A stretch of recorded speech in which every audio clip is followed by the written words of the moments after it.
I'm Chiefs reporter BJ Kissel, and we are coming to you from Radio Row here in Houston, Texans. Radio Row is basically a who's who of national media and national analysts. And we had a chance to catch up with a few of them earlier today to talk about the Chiefs' 2016 season.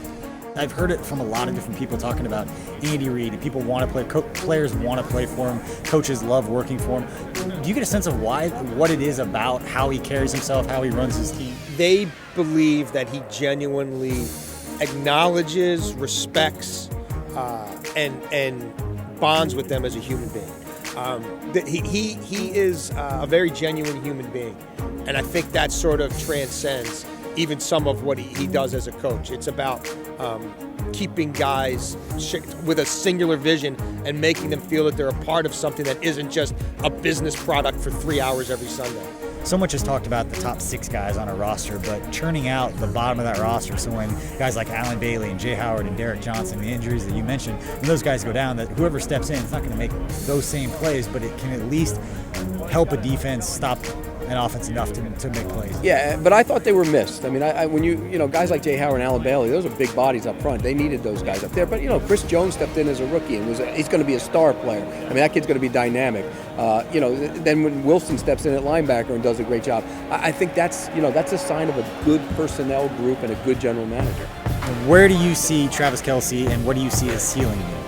I mean, he always looked like a Gronkowski light, right? I mean, he always looked like maybe a step below that top tier, but outstanding after the catch. He had more than 200 yards after the catch than the next closest guy, which is Martellus Bennett. We know he can get down the field in the intermediate game, create those mismatches, and I think his ceiling will only coincide with how Kansas City wants to use him. Gronkowski's outstanding, but he's also in this New England system that's willing to put him in line, to put him in the slot, to put him outside, to put him in the backfield, move him around to create those mismatches. And if Kansas City continues to get creative in how they use him, I think he can put up some crazy numbers. And obviously, Tyreek Hill could be that guy. What a story. Watch him, it's been incredible.